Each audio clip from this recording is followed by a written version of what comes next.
What's up, guys? Welcome back to another video. It's me, Do Not Obey, and y'all already know we are back into the book called The Navigator Who Crossed the Ice Walls. I will be reading some from the book and some from my notes due to copyright. Now, y'all already know. Let's get into chapter 18, Osiris and the Independent Lands.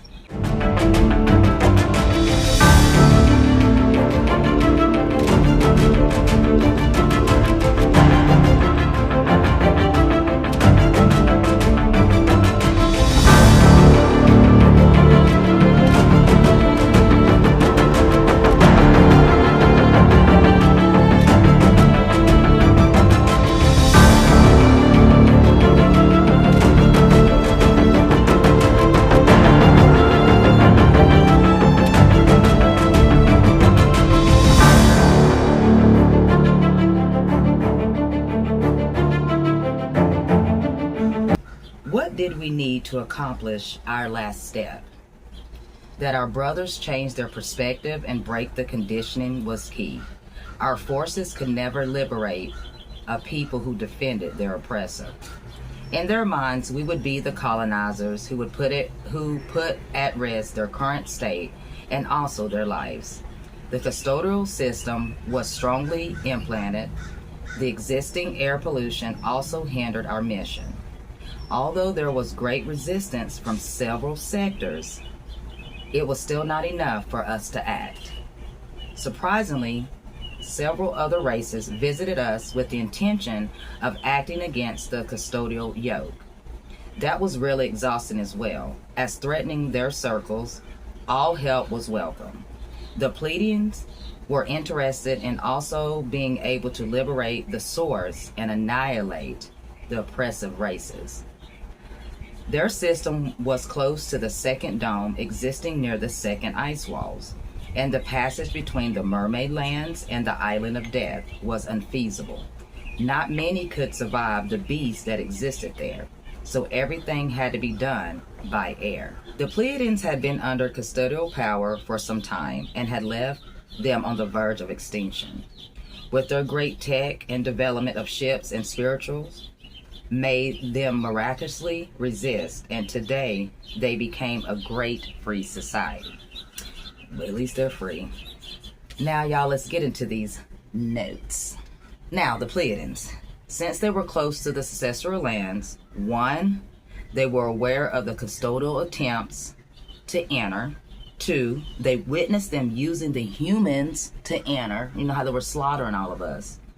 3, along with all the other races. You remember how they took us and other beings from other different places and races, and they were pushing people into the source, and they were just not existing anymore because we couldn't handle it either? Yeah. Now, you remember they mentioned the land of Mars. Well, the land of Mars, for one, is the custodian / Anunnaki. They wanted to populate the land of Mars with several other races that they were already in control of, okay? So they wanted to take over the land of Mars.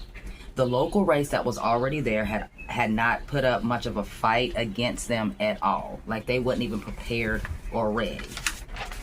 So, which in turn, it led to a new humanity of the last reset. So that means that the land of Mars has been reset as well as our land. The humans had went with the custodians' control and helped them against their own people. The same way we see our government destroying and hurting us is because they're with the people that don't care. They're working against their own humankind. Yeah. The controlled land would be the new future. Y'all, tell me, let's get back in this book. It's not a long chapter, but you know I gotta bounce back and forth. I hope you're catching what I'm putting down. Let's get back into it. The lands that were outside of any circle were really disregarded by the colonizers, as they considered that most of them did not have any mineral or race that could be any interest to the custodians or the Anunnaki, honey. In fact, many lands had been overlooked in their travels. Observing them, they were very overlooked. This had generated that many races would begin to develop in these lands, as they were for a long time prosperous places without the intervention of colonizing races. Then in the period of the creation of the Great Pyramids and the exploitation in Egypt and Central America, some humans were sent to the lands behind the dome, together with the custodial leaders, but they had never revealed any passage, but were transferred with the use of hallucinogenics and an altered state of consciousness, many of which was presented to them as different types of gods. I read it how they wrote it, y'all. The immense land of Osiris was the beginning and the end of the peace of the lands surrounding the great walls, along with 1,000 others that were deep in the ocean known.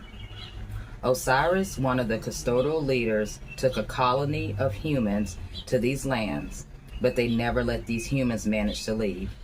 They did not want them to ever discover important lands like Lemuria or Atlantis, since at the time they were still vestige of human birth and their great advance that had been left there. In book. I read it how they wrote it, y'all. I read it how they wrote it, y'all. This thing's getting deep. Y'all already seen the pictures, but I'm going to print out all these and put them together so I can have my own map so I can see exactly how this place looks. Because if I can ever remote see, I'm going there. Tell you. Y'all, let me know what you guys think. Let me know what you guys think. We're almost at the end. We're getting close to the end, guys. I think we only got one, maybe 2 or 3 more chapters left, and then I'll be saving up to get the second book so we can continue this journey. Hope you guys did enjoy, and like I always say, do not obey. Stay woke. Peace.